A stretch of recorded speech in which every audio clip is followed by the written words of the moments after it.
International Women's Day. We have some special guests. Today on International Women's Day, the President signed 2 executive orders. The first establishes the White House Gender Policy Council to ensure that the Biden administration advances gender equity and equal rights and opportunity for women and girls. The second directs the Department of Education to review all of its existing regulations, orders, guidance, and policies for consistency with the administration's policy to guarantee education free from sexual violence. To talk about these executive orders, we're thrilled to have 2 newly named co-chairs of the Gender Policy Council, Julissa Reynoso and Jennifer Klein. Julissa is the Chief of Staff to the First Lady. She was the Ambassador of the United States to Uruguay from 2012 to 2014 and served as Deputy Assistant Secretary of State for Central American, Caribbean, and Cuban Affairs. In addition to being a co-chair, Jen is the Executive Director of the Gender Policy Council. She was previously Chief Strategy and Policy Officer at Time's Up and a board member of the International Center for Research on Women. Both of our guests have very busy days and a hard stop, so I'll be the bad cop, but they're happy to take some questions. So with that, come on up. Good morning, everyone. Again, my name is Julissa Reynoso. I'm Chief of Staff to Dr. Biden, and with Jen Klein, co-chair of the newly established Gender Policy Council.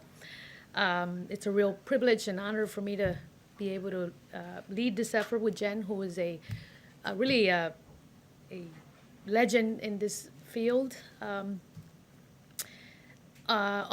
Today, on International Women's Day, President Biden signed the two executive orders to ensure gender equality and equity throughout the federal government, which is a high priority of the Biden-Harris administration. Hoy, en el Día Internacional de la Mujer, el presidente Joe Biden firmó 2 órdenes ejecutivas para asegurar la igualdad y equidad de género en el gobierno federal de los Estados Unidos, un tema de alta prioridad para la administración Biden-Harris. The first executive order will formally establish the Gender Policy Council within the Executive Office of the President, with an explicit role in both domestic and foreign policy development. We know that the full participation of all people, including women and girls, across all aspects of our society is essential to the economic well-being, health, and security of our nation and of the world. This is a matter of human rights, justice, and fairness. Es un tema de derechos humanos, justicia y igualdad. It is also critically important to reducing poverty and promoting economic growth, increasing access to education, improving health outcomes, advancing political stability, and fostering democracy. The White House Gender Policy Council will be an essential part of the Biden-Harris administration's plan to ensure we build a more equal and just democracy by aggressively protecting the rights and unique needs of those who experience multiple forms of discrimination, including people of color, and lesbian, gay, bisexual, transgender, and queer people. A year into COVID-19, it is clear that women have been disproportionately impacted by the combined public health crisis, ensuring economic crisis, and caregiving crisis. The pandemic has exacerbated barriers and have historically impacted women and girls. As the country continues to grapple with the pandemic and reckons with the scourge of systemic racism and discrimination, President Biden knows that we need a government-wide focus on uplifting the rights of all women and girls. The Gender Policy Council will tackle a number of issues. We will work to combat systemic bias and discrimination, including sexual harassment. We will focus on increasing economic security and opportunity by addressing the structural barriers of women's participation in the labor force, decreasing wage and wealth gaps, and addressing the caregiving needs of American families and supporting care workers. We will ensure access to comprehensive health care. We will strengthen efforts to prevent and respond to gender-based violence and develop a national action plan that establishes a government-wide approach, both domestically and globally. We will promote equity and opportunity in education and leadership, and will work to advance gender equality globally through diplomacy, development, trade, and defense. Hoy en día es mi gran orgullo poder ser parte de esta gran iniciativa y es una prioridad para nuestra administración promover la igualdad y la calidad de género a nivel doméstico y a nivel internacional. Muchas gracias a todos por escucharme. Con esto se lo paso a mi colega Jennifer Klein. With this, I pass the podium to my colleague, Jen Klein. Thank you. Thanks, Julissa. This will be a whole of government approach that Julissa and I are thrilled to lead, and I'm going to talk today a little bit more about the details and operation of the Council. The executive order requires the Council to submit to the President a government-wide strategy for advancing gender equity and equality in the United States and an annual report to measure progress on implementing that strategy. The strategy will guide the administration's work to advance domestic and global gender equity and equality and rights and opportunity for women and girls. And the strategy will evaluate and make recommendations to improve policies and programs, budgets, and data collection across agencies and across the White House, all with a gender lens. We'll also be involved in policymaking on a range of issues, including those that Julissa just outlined. We're excited about the expertise that we have, that our dedicated staff brings to improve our nation's commitment to preventing and responding to gender-based violence, which, as many of you know, has long been a priority and a commitment of President Biden. The executive order designates a special assistant to the president and senior advisor on gender-based violence on the council staff. And in addition, we'll have at least 2 additional special assistants to the president for gender policy who'll work on a number of issues, including the ones that Julissa outlined. One of the special assistants will focus specifically on policies to advance equity for Black, Indigenous, Latina, and women and girls of color. In all of our work, every step of the way will be aligned and fully integrated with the racial equity work headed up by the Domestic Policy Council. We'll also work closely with the Cabinet, most of whom are named as members of the Council, and each of whom will name a senior level designate to the Council, and with staff on all policy councils in the White House and with the Office of Public Engagement. And in addition to those within the government, we'll work with partners outside government, nonprofit and community-based organizations, state and local and tribal organizations, the private sector, foreign governments, and multilateral organizations. The second executive order that the President signed this morning focuses on policies, advancing policies to guarantee education free from sexual violence.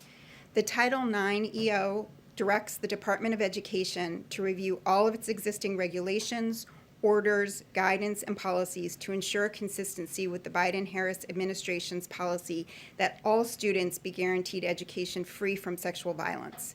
The Secretary of Education will consider suspending, revising, or rescinding, or publishing for notice and comment proposed rules suspending, revising, or rescinding those agency actions that are inconsistent with the policies of the administration. It's the policy of the Biden-Harris administration that all students should be guaranteed an educational environment free from discrimination on the basis of sex, including in the form of sexual harassment, which encompasses sexual violence, and including discrimination on the basis of sexual orientation or gender identity.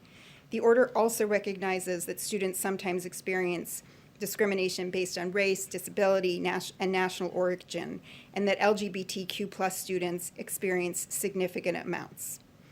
Finally, the administration also takes seriously the responsibility to ensure that procedures are fair and equitable for all involved. These 2 executive orders together are a statement of the commitment of the Biden-Harris administration to advancing gender equality and equity. We'll be working urgently to ensure that both here in the United States and globally, gender and gender identity do not predetermine opportunity and outcomes, and that all people, including women and girls and those who face other forms of discrimination, can thrive. And we're happy to take a few questions. Okay. Amr, go ahead. Hi, thanks. I had a question on the the Department of Education order. So, in the interim, will this administration continue to enforce the DeVos-Trump era rules? And how quickly will the review take place?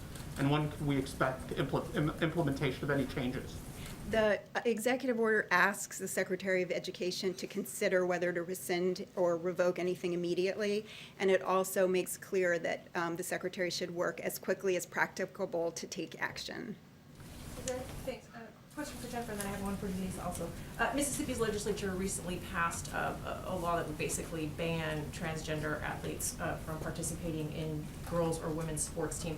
Does the council do anything to address what's happening on local levels like this? This is just one of many states that seems to be going this route right now.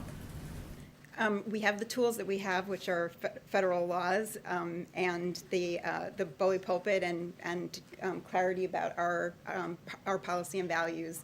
And we will be working really closely across the White House, as I said, with the Domestic Policy Council in particular and the National Security Council, by the way, on a series of equity issues. So definitely considering that. And Julissa, if you don't mind, since you're in the room, you were on that trip to the border this weekend. Yes. Could you tell us the sites that you visited, please? Could you tell us if you spoke with any of the migrant children who are being held in these detention centers, what they told you, if you did, and what's your assessment of the condition that they're being held in? We were asked by the president to take a trip to evaluate and understand the situation on the ground.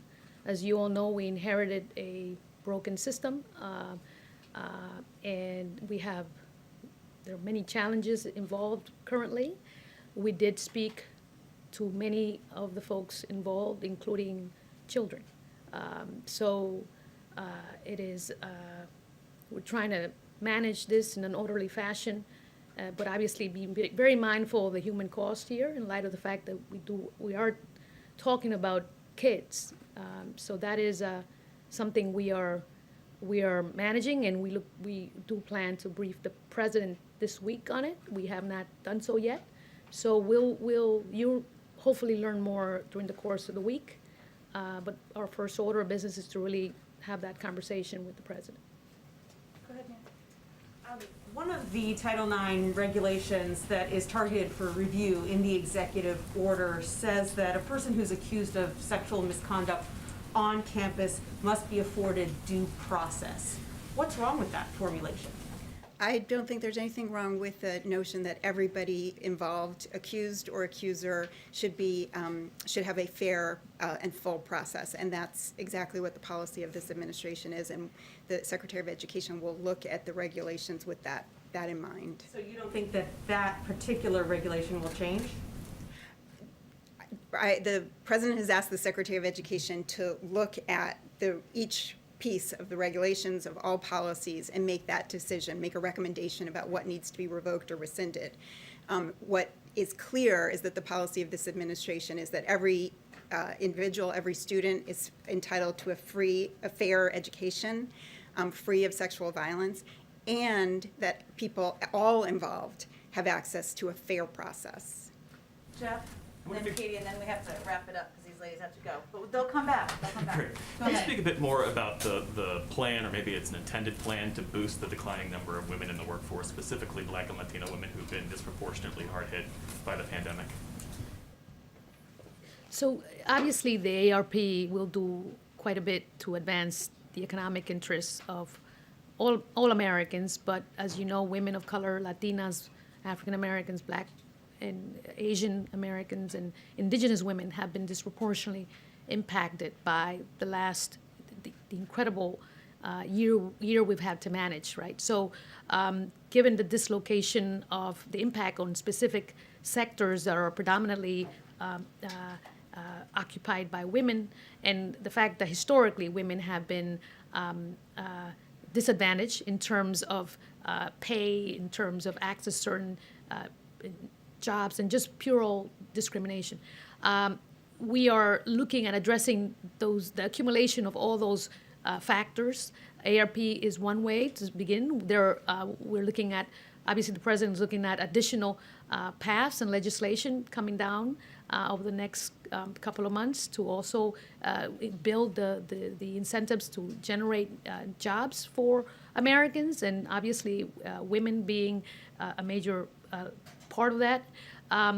But our goal, Jen and I, is to really look at long-term structural changes that can advance the full integration of women women of color, women all over, so that issues of discrimination and equity and equality in the labor force and in pay can be addressed in a systemic manner long term. So in the short term, we have taken steps, but we're really looking at long-term structural changes. Go ahead, Dee Dee. I guess just to clarify, similar to Jeff's question, so this council wouldn't actually be doing anything or making recommendations to help women who are dropping out now and are suffering now from this pandemic. I'll start and then, we are, right? So we're working closely with, we have the Gender Policy Council, but there's also the Domestic Policy Council, the National Economic Council, and obviously National Security Council. We work closely, and we've already started this fluid collaboration with our colleagues in the other councils to make sure that we are deliberately integrating gender equity and equality in terms of the economic plans in their work. Obviously, our colleagues are very mindful of this, but we are reinforcing it in our own kind of daily routine, and that is part of our job. In fact, one of our colleagues who's working with us, that is her task. So it's within the White House, but also obviously through the entire government. But it's short order, but also long term. You want to add something? I would just add that, what we've experienced, what women have experienced, but all of us have experienced over the course of the last literally year, is a public health crisis, an economic crisis, and really on top of that, a caregiving crisis. So I would just note that the American Rescue Plan has a number of provisions in it that will bring immediate relief to women and help women get back to work. And those range from those individual payments that will go to individuals and to families. Child poverty will be reduced by half. There's a child tax credit, which is of significant value to parents and women in particular. Unemployment insurance, helping schools reopen safely so that kids can get back into school, help stabilizing the child care industry, and helping parents be able to afford child care. There's so much in there that will provide immediate relief to women and help them get back to work. And then, as Julissa says, there are longer-term structural changes that also need to be addressed. I referenced the caregiving crisis. I mean, one of the reasons that women are leaving work is, first, because they're in industries that are really under stress, like hospitality, retail, but also because they have caregiving needs that they can't meet. And so, thinking about, and there are pieces of this already in the American Rescue Plan, but thinking about paid family and medical leave and building and making childcare more affordable, and helping with long-term care for sick or aging relatives. And by the way, helping address the issues of the paid caregivers who we are all depending on, who need additional adequate wages and additional dignity in the work that they do. So as Julissa said, there's a long-term plan, but I also don't want to underestimate that there is so much that's important immediately to getting women back to work, and to get kids back to school and to crush this pandemic. Thank you both. Do you want to do one more? One more. Go ahead. Speaking of executive orders on gender equity, the president and the vice president campaigned during the election on giving a third gender option on federal government IDs to individuals who want them. Does the president see value in signing an executive order to make that happen? I haven't looked yet to see whether that requires an executive order. I mean, I would note that we are very inclusive in our definition of gender, and we intend to address all sorts of discrimination and, fight for equal rights for people, whether that's LGBTQ plus people, women, girls, men. So, that's certainly something that we will look at, but I honestly don't know whether that requires an executive order. The American Civil Liberties Union is pushing for an executive order for this action. I was wondering if anything like that was under consideration at this time. Sounds like we'll have to just look into it a little bit more and see what's required, but it's a good question. Thank you, ladies. I know Dr. Biden is waiting for Julissa, so we have to let her go, but thank you both for coming. We really appreciate it. Thank you. Thank you. Okay. I'll just note that Karine and I are wearing purple in honor of International Women's Day, and as part of his indoctrination into the women-dominated team, Chris is wearing a purple tie. So there you go. I just have a couple of items at the top. Obviously, our focus continues to be on the American Rescue Plan and getting it across the finish line. The president is taking nothing for granted. I will note that the plan that the Senate passed this weekend puts us one huge step closer to passing one of the most consequential and most progressive pieces of legislation in American history. As Senator Sanders described it, the rescue plan is, quote, the most significant piece of legislation to benefit working families in the modern history of this country. The bill will also help us reopen schools safely, keep teachers, cops, firefighters, and other essential workers on the job, and it will give us the tools and resources we need to crush this virus. Some attention, of course, has been paid on the process. We understand that, but we can't lose sight of what the bill actually means for the American people. $1,400 checks for 158.5 million Americans. A typical family of four making $100,000 will get $5,600 in direct checks, lifting 11 million people out of poverty and cutting child poverty in half this year, including through a historic expansion of the child tax credit that will benefit 66 million kids across the country, extending unemployment insurance for around 11 million Americans. As you all know, we would have hit a point where people would be losing it later this week if we were not headed toward the passage of this bill. Tens of billions of dollars in rental and homeowners assistance that will benefit lower income, disproportionately Black and brown communities, renters, and homeowners. And also the most significant investment in American child care since World War II, expanding the earned income tax credit to 17 million low-income workers, and significantly reducing, and this is a piece of it that hasn't received a lot of attention, health insurance premiums for millions of Americans. So a family of four making $90,000 could see their monthly premiums go down by $200 a month, and that's in addition to direct checks they'll be receiving, the child tax credit they'll be receiving, and other components. We mentioned this on Friday, the plan for the president to deliver remarks on Thursday. I just wanted to put a little more meat on the bones. The president will deliver his first primetime address to commemorate the one-year anniversary of the COVID-19 shutdown on Thursday.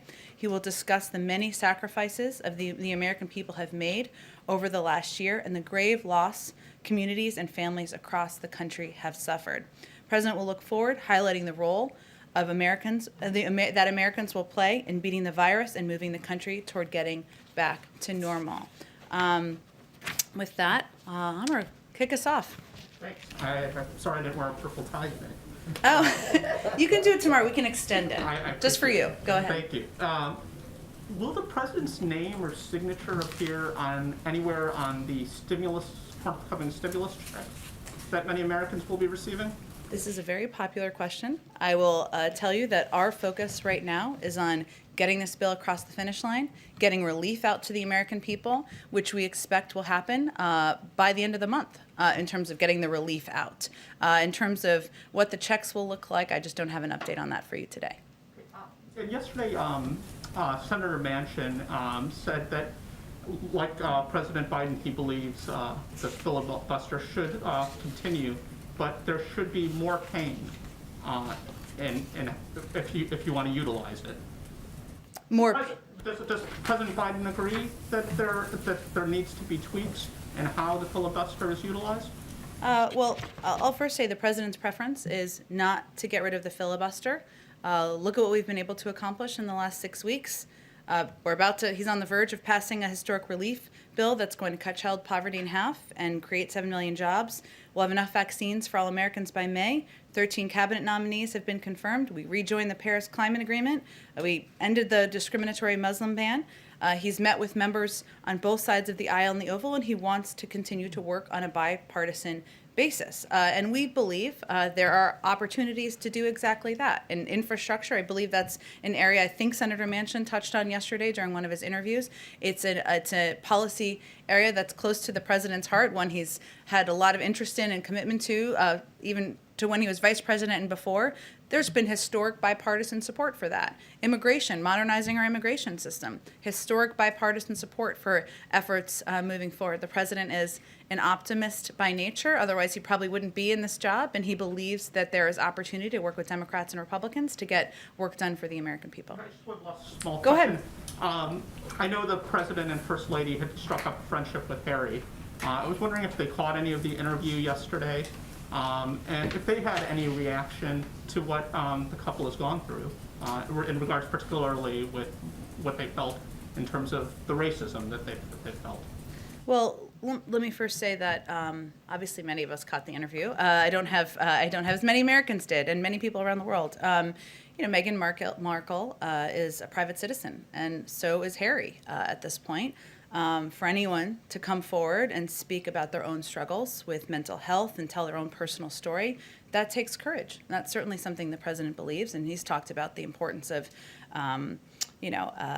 investing in a lot of these areas that they're committed to in the future as well. We aren't going to provide additional commentary from here on behalf of the president or others, given these are private citizens sharing their own story and their own struggles. And let me just reiterate that we have a strong and abiding relationship with the British people and a special partnership with the government of the United Kingdom on a range of issues, and that will continue. Go ahead.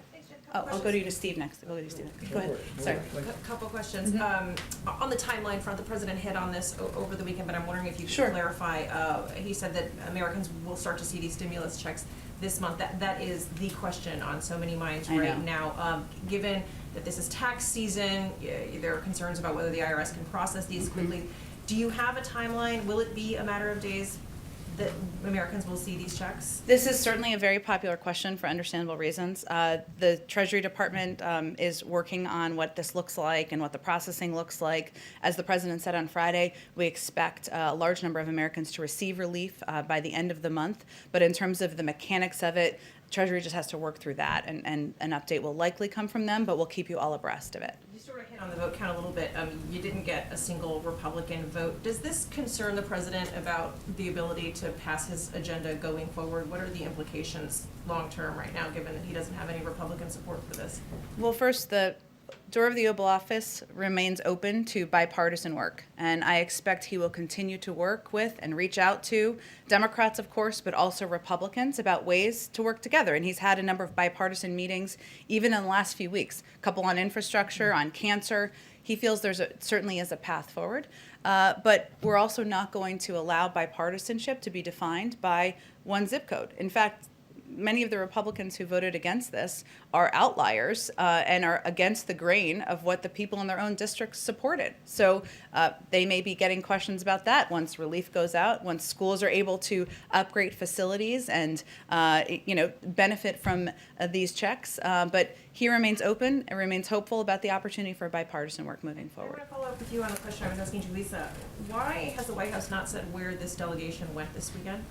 I can confirm for you that that the delegation went to, of course, a CBP facility, as was confirmed in their readout, but also to the Carrizo Springs facility shelter in Texas. And why so few details on this release? This doesn't seem to be in the transparency of, in the spirit of transparency that Secretary Mayorkas promised here at this platform. There were no cameras, there were no press.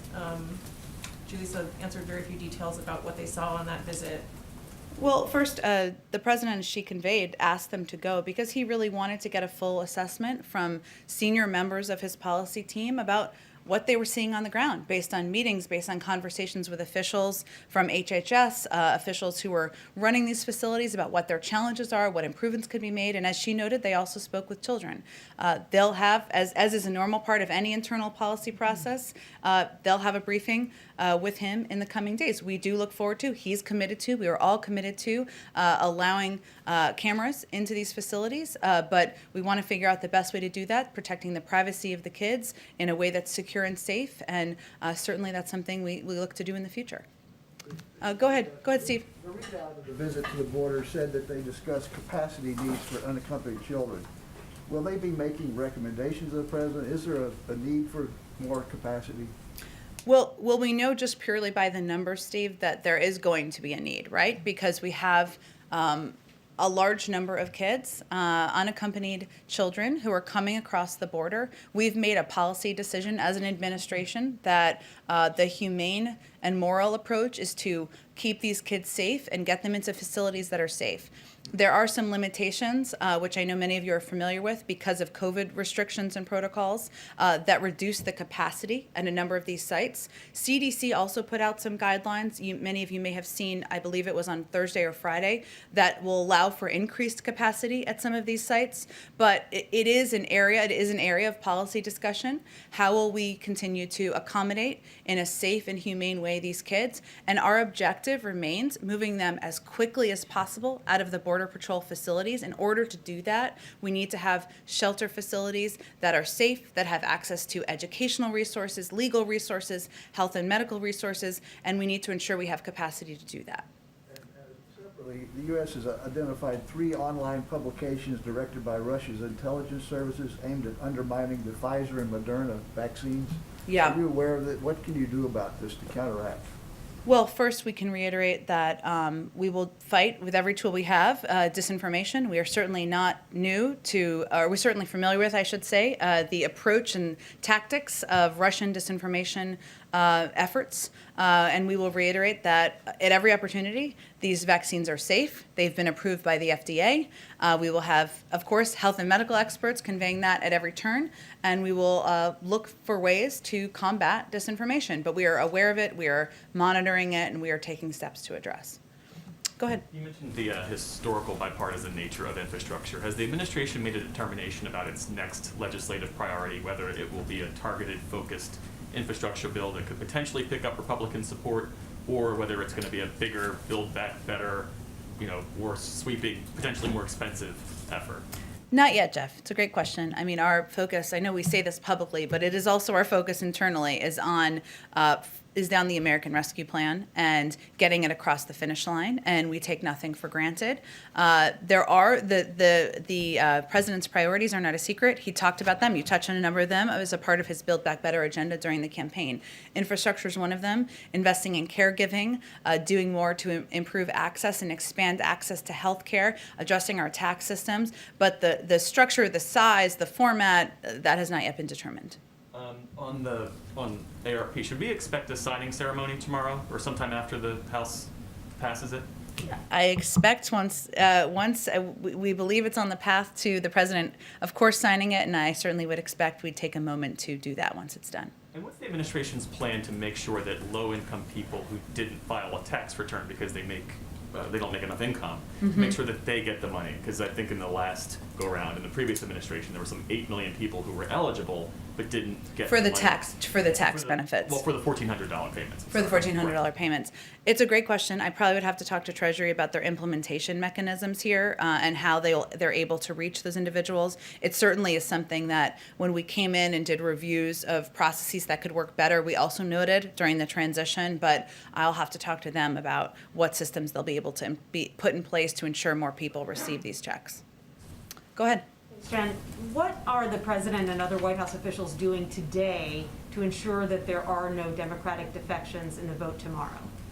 Well, I will tell you, having worked all weekend, as I think many of us did, our legislative team, led by Steve Ricchetti and Louisa Terrell, are certainly not taking anything for granted. They're picking up the phone, checking in with offices, making sure they have their questions answered. They're asking the president, the vice president, Ron Klein, other senior members of the administration to make calls as needed. I would say we feel it's on a path to passing the House, and certainly Speaker Pelosi has spoken to that, but we are at the ready. Everybody's on call whenever they're needed, and that certainly applies to the president. And back on the filibuster, Senator Manchin suggested over the weekend that the filibuster be not removed but reformed. As someone who spent decades in the Senate, is that something that President Biden would be supportive of? Well, his preference is not to make changes to the filibuster. rules, and he believes that with the current structure that he can work with Democrats and Republicans to get work and business done. He's also happy to hear from Senator Manchin and others who have ideas about how to get the business done for the American people, but that's not his preference. Senator Manchin was also asked about infrastructure, and he said that he felt that any big infrastructure package should be paid for, and he suggested that corporate tax hikes might be one way to pay for a massive infrastructure bill. Does the president believe that the bill should be paid for, and does he support corporate tax hikes as one way to do that? Well, he spoke on the campaign trail, and one of the items that he spoke about in his Build Back Better agenda was making sure that people paid their fair share, whether it's highest income or rolling back some of the corporate tax cuts. So certainly those are policies that he supports. We don't have a bill or a package yet, so we can have that conversation once we get there. Got it. And then one last question on schools. Dr. Fauci said over the weekend that he thinks that high schoolers are going to be vaccinated by the fall. We know what President Biden's goals are when it comes to K through 5 kids. Have you made any progress in devising goals for high schoolers? Well, we are thrilled to have Secretary Cardona confirmed, and he is, as you know, going to be hosting an education summit to talk about the reopening of schools and look ahead to what needs to be done to get that done. And that applies, of course, not just to K through 5 or K through 8, but also high schools. We also are on track to for the president to sign into law the American Rescue Plan, which has $160 billion in it, to ensure that schools who don't have the resources needed can make these facility upgrades as well, get testing in place, hire teachers, bus drivers.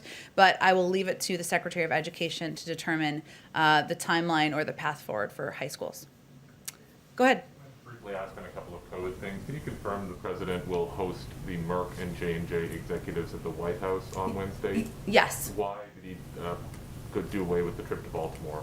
We just felt it was a more appropriate place to have the meeting, but he will look forward to discussing with them ways to work forward to continue to expedite vaccine supply and distribution to the American people. Is there any risk with the event was supposed to happen in Emergent? There was, of course, a report on the weekend over Emergent's history with the U.S. government. Is there any risk that the vaccine production could be slowed if the U.S. has some, problem with Emergent being a supplier to J&J? As perhaps implied by the president declining to go to the facility? Well, I will say first that the administration is going to undertake a comprehensive review and audit of the national stockpile. And obviously some of that was covered in the story I believe you're referencing. But I have not, our health and our COVID team has not conveyed to me any concern about the timeline or pace of vaccine production. Your team also just announced the new CDC recommendations around vaccinated people. There's no change to travel guidance. I want to ask whether the White House had any involvement procedurally in preparing those, or is that entirely with the CDC? But broadly, what do you say to Americans who wonder, if I've been vaccinated, why can't I get on a plane? I would encourage them to ask the CDC the questions. They are the ones who put together those guidelines. We were not involved in the sense of developing them or signing off on them. Of course, we receive regular briefings, but I would direct those questions to the CDC. Finally, there was a report out of Europe and the FT that the European Commission will ask the U.S. government to authorize export of U.S.-produced AstraZeneca vaccines in particular. Do you have any response to that, or can you say whether there have been any calls? Have you been asked that yet by the Commission? I don't have any update on that, Josh. It's a good question, but I'll have to talk to our national security team and our COVID team about what that approval process would look like. I'm not aware if that ask has actually been initiated yet. Go ahead. Yes, Jen, thank you. The Chinese foreign minister is demanding that the Biden administration reverse what he calls former President Trump's dangerous practice of showing support for Taiwan. What's your response to those words from the Chinese foreign minister? Well, our position on Taiwan remains clear. We will stand with friends and allies to advance our shared prosperity, security, and values in the Indo-Pacific region.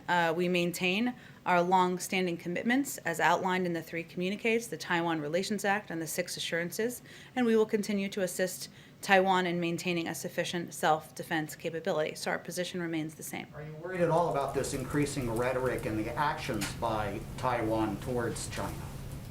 I don't think I have anything more for you on it. Go ahead, Katie. Yeah, I have a couple questions. The first is about Secretary Cardona being ordered to revisit the Title IX rules as they relate to sexual misconduct on campus. So the Trump-era rules were controversial because critics said they bolstered the rights of the accused, perhaps over the rights of victims. The Obama-era rules were met by legal challenges that said those rules infringed on due process for the accused. Where does the president want these rules to go? Does he believe a balance could be struck, or what has he communicated about what he wants?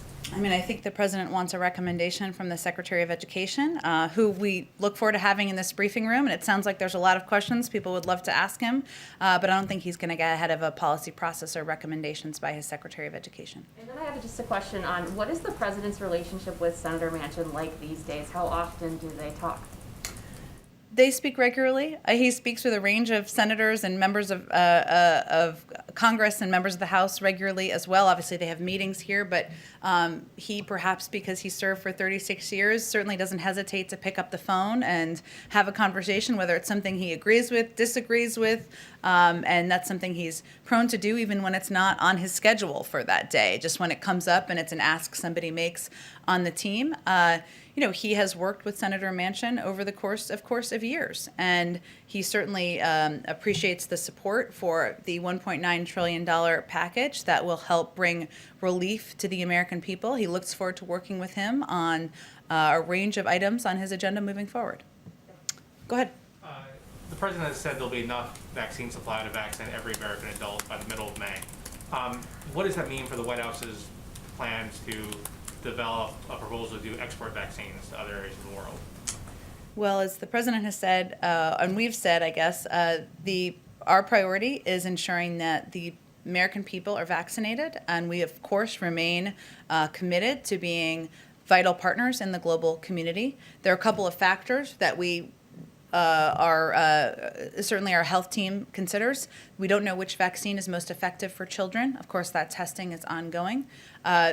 We still don't know yet the impact of all of the variants. So I don't have anything to predict for you in terms of what additional supply will be shared and when and the process for that. But certainly it's something we're open to. Our first priority, though, is ensuring the American people are vaccinated. A question on this week's schedule. Every day has a COVID-related event for the president. Obviously, he's been focused on it on any given week, but this week seems notable. I was kind of curious what you could say about what the plan is this week and why this is kind of a special week to kind of increase that focus on the response to the pandemic. Well, I would say that there's no issue that's on the minds of Americans more than getting the pandemic under control. The American people know that the reason why we have a recession, the reason why so many families are concerned about putting food on the table, the reason why parents around the country are worried about the impact of closed schools on their kids' mental health and their learning is because of the pandemic. And it is the number one issue and priority on the mind of the president, the vice president, and our entire team. Of course, this week marks 1 year since the country was essentially shut down as a result of the pandemic, and it's important to note, of course, what steps have been taken and what progress has been made, but of course also the road ahead, and so we're taking an opportunity to do that. Go ahead. Jen, as a Chase print pooler, I'm going to ask a question for myself Okay. and behalf of the print pool. Sure. And my first question from me could be a follow-up to the Manchin question. Okay. The Senate, before approving the ARP on Saturday, defeated an amendment that would have defunded schools and universities under Title II if they allow transgender kids in athletics. However, that amendment got support from senators on both sides of the aisle, including Susan Collins and Joe Manchin. As head of the Democratic Party, did the president express any regret that that measure got bipartisan support? Well, first, let me say the president's position on the rights of transgender kids to play sports is clear. He signed an executive order, and he believes transgender rights are human rights and wants to see kids have the opportunity to play sports and participate in a range of activities. I would say we expected, as there often is with vote-a-ramas, there to be a range of amendments that he would oppose, and this certainly would have been one of them, but I don't have anything more to read out for you in terms of his specific concerns. And now for my colleague, who asks, given that multiple members of President Biden's staff going to the U.S.-Mexico border on Saturday, or went there, Why didn't the president make the trip to see the situation himself, and can we expect a visit to the border from him in the coming weeks ahead? I don't have anything on his schedule to read out. I will, though, confirm for you, having traveled on smaller delegations, but also on trips with the president. A trip with the president, as many of you know, includes Air Force One, includes an extensive security, includes all of you, of course, includes a large swath of people and human beings. This was a trip with a small delegation meant to be able to have a small footprint on the ground, to really have conversations with people who are working in these facilities, who are leading the efforts underway, and even some children. And he felt it was most appropriate for members of his policy staff to have those conversations and do the first trip. Go ahead. Not to belabor Joe Manchin. That's okay. But what we saw last week was you guys do have a numbers problem, potentially a big one. What does that mean going forward, given Joe Manchin's comments in the past, and then more recently talking about he wants Republicans more involved? He will not support an infrastructure bill that goes through reconciliation. I mean, more specifically, the minimum wage. I mean, this is something progressives have pushed for. They want $15. How can you possibly get to $15 when you have Joe Manchin saying what he's saying and Republicans drawing a pretty hard line? Well, first I would say Senator Manchin and Senator Sanders and a range of Democrats in between just voted to support a $1.9 trillion package that is the most progressive piece of legislation in history. So I would say we feel pretty good about that, and the fact that that package was not broken up. It still contained the key components that the president advocated for: $1,400 checks, assistance to schools. And yes, there were some changes on the margins, but it is the core of what he had originally proposed. The president believes that there is a path forward on a range of issues where there's been a history of bipartisan support, including infrastructure. Infrastructure improvements are not a Democratic issue. They're not a moderate issue, a progressive issue, a conservative issue. The American people want their roads, rails, and bridges to be reformed. He feels there's a path forward. There's no bill that's being considered. He's having discussions to hear ideas, hear good ideas from members of both parties. And once we have a bill, we're happy to have a discussion on how we move it forward. Does that mean you do think that you will have to work with Republicans? Do you think you'll have enough Republicans to get to $15 specifically? Oh, sorry, the minimum wage you asked about. Sorry, you asked a few things in there, so I was just trying to unpack them. No, it's totally fine. The president remains committed to raising the minimum wage to $15. There are no negotiations right now with the president or anyone from the administration on lowering that threshold. He's going to work with leaders in both in the Democratic Party and anyone who's interested in having this conversation about how to move it forward and the best vehicle moving forward. But that's the status of it. Right now, we're focused on the American Rescue Plan. And just a quick follow-up on a different subject. You mentioned last week that the president is expected to give a formal press briefing. Press conference, yep. Yes, before the end of the month. Mm-hmm. So that is a commitment. Before, in the next few weeks, we will see him and take questions and follow-ups and so forth. Yeah, he has done about 40 Q&As since he took office, but in terms of a formal press conference, which I understand there's a big focus on, yes, we will have one before the end of the month.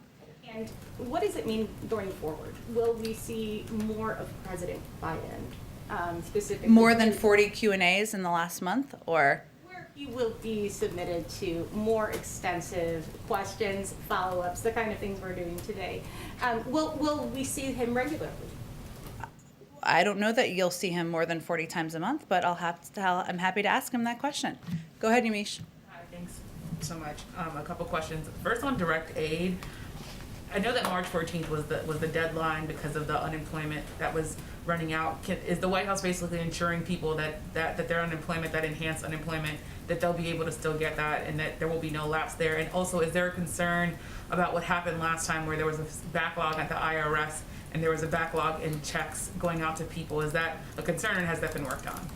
Well, I can assure you, having been on a call with her this morning, that Secretary Yellen is focused like a laser on ensuring that there's a clear process and system for ensuring this assistance gets out as quickly as possible. I certainly understand the questions. My friends, neighbors, everybody's asking me the same thing about when they will get assistance, when this will go out the door, but it is really up to them on the mechanics of it. And as I noted a little bit earlier, and Yamiche, I think we've talked about this, there was concern about the gap of people in the last with the December package that were left out and didn't receive the assistance, and that's certainly something that is being factored into the administration and the process here. But I really leave it to Treasury to provide an update on the mechanics of it.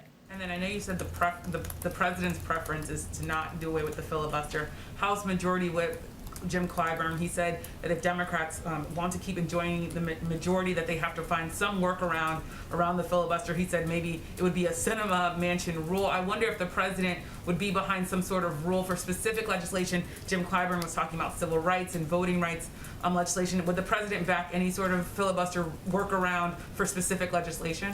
Again, it's not his preference, and he believes with an issue as important as voting rights, there should be a path forward to work with Democrats and Republicans to get it done. So nothing's changed on his policy on the filibuster. I'm wondering, I was not asking specifically about the filibuster, more about a rule that would get around the filibuster for specific legislation like voting rights and civil rights. Would he possibly get behind that? Not doing away with the entire filibuster. No, I understand. I just don't have, he's not, his preference is not to make different changes to the rules, to the filibuster rules. On a separate issue on the border, I understand that the delegation is going to brief the president. I wonder, can you talk a little bit more about what was seen there, what was most concerning, especially, I know this administration has said over and over again, it's not the right time to come. Mm-hmm. They talked to children, they talked to officials. Has that message been reached to the immigrants who are coming across our borders? Well, I think first I'm going to allow the president to receive the briefing first before we talk about it more publicly. But I will also say, just an expectation set, that this is a normal part of an internal policy process, and I don't anticipate that we're going to give extensive briefings about internal policy processes or internal discussions that the policy team will have with the president.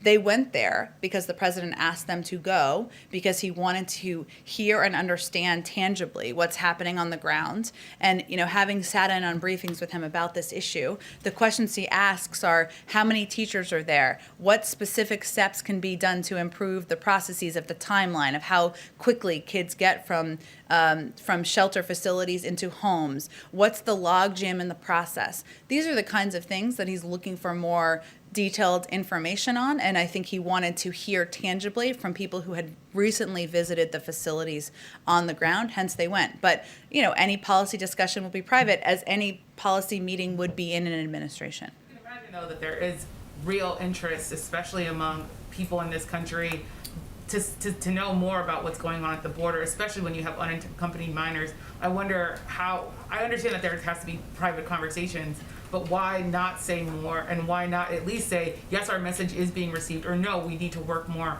on getting the message out? I would say it's clear we need to work more on getting the message out and being very clear. Now is not the time to come. There is the majority of people who come to the border are turned away. Yes, we have changed the policies of the last administration as it relates to unaccompanied children, but the majority of families, adults, the vast, vast majority are turned away at the border. And that is a message that clearly we need to continue to look for means and ways of getting out, more and more out to the region. Is there a time for the prime time address? Completely housekeeping, but is there a time specifically for? It's a great question. I will follow up. I think I know it, but let me double check and make sure it 100% landed on the time I think it's going to be. Well, can I come back? Because let me go ahead to the back. Thank you, Jen. Foreign policy question. As you know, there's been constant attack by the Houthi rebels on targeting Saudi Arabia. The Wall Street Journal just quoting a senior Saudi official saying that actually the attack yesterday on the port of Ras Tanura was originated from Iraq or Iran. Does the White House believe that this is a game changer since it's not from Yemen? And will you hold Iran accountable?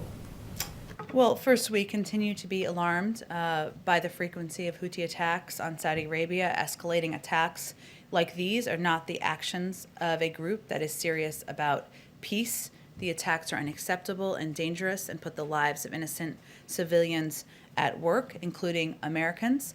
We, of course, continue to work in close cooperation with the Saudis, given the threat, as you referenced, that they are facing on a frequent basis from these attacks. And we understand that they face genuine security threats from Yemen and others in the region. As a part of our interagency process, we'll look for ways to improve support for Saudi Arabia's ability to defend its territory against threats, but I don't have anything from that to predict for you at this point in time. Can you update us on the negotiation with the Iranians? Where are we now? I mean, is it stalled? Is it you offering them something new? Where are we? Well, it's an ongoing discussion about, based on the reaction of the Iranians to the EU invitation. We see this as a part of the diplomatic process, but we don't have any update in terms of a date or timeline for that discussion. Go ahead, Isaac. Thanks, Jen. Given what the president said yesterday with the executive order that he signed and what's in that executive order, I wonder if you can explain why pushing for voting rights isn't a legislative move on voting rights isn't higher up on the agenda for the president as you're sequencing these things, especially given all of the changes that are being pushed in a lot of states to voting rights. It is a priority. Right now, our focus is on the American Rescue Plan, getting it through, getting it passed, because the number one and number two issues for the American people are the pandemic and the economic recession. But of course, making it easier and more accessible for the American people to vote is something the president talked about on the campaign trail, and he will remain committed to through the course of his presidency. He signed executive orders, as you referenced, into place just over the weekend. He obviously supports the passage in the House of this piece of legislation, and we will continue to look for ways to make voting more accessible for the American people. If he's not leaning into it as something for Congress to move on soon, is there a concern that as these state voting rights laws get into place, and of course there are elections in the fall, there are going to be elections next year, that it will be sort of, those restrictions that are being put in place will be in place by the time that it comes to voting, and Congress won't have moved? I mean, he is supportive of the legislation, right? He talked about, he put out a supportive statement. We had a supportive statement of administration policy on the passage through the House. It's something that he conveyed in that. He would look to see, he would support that moving through the Senate. Obviously, there are a range of means of working with states on their own approaches, working with Congress on a range of ways to help increase voting rights and access, and he and his team are eager to continue to do that. Thanks, everyone. Oh, sorry, one more. Go ahead. I just want to follow up because I want to clarify. You said that a policy discussion behind the scenes with the president and this delegation is private. I just want to clarify, following up on what Yamiche was asking, I'm not asking for a detailed readout on a private conversation that's happening in the Oval Office between the president and this delegation. Journalists have not been allowed to see what's happening inside places like I understand, and I said, so all I was conveying on that particular piece, just for clarity, is we're probably not, for expectation setting, we're probably not going to do a readout of their private conversation. I know you weren't asking for that. Will we get a readout on what these children, whom we've not been able to speak to ourselves, are saying to the delegation of 14 members that went, on the conditions that they're being held in, or if not a readout on this conversation on what these kids told people like Julissa, can we get it ourselves? Well, first, as I said when you asked the question earlier, we are very open to and support, and the president does, providing access to these facilities. We need to do that in a way that protects the privacy of these kids who are under 18, is safe given COVID protocols, and we are committed to doing that. So we're not expecting you to take our word for it. I was just conveying that any private policy conversation, I just didn't want there to be an expectation every day that we'd be reading that out. This will be an ongoing discussion. And of course, we want to bring more people in here to shed more light on our thinking, on how challenging this issue is, on what contemplations we have to ensure that children are in facilities that are safe, that help, and that we take steps to expedite the process to get them to homes that are either family members or homes of people who are sponsoring them.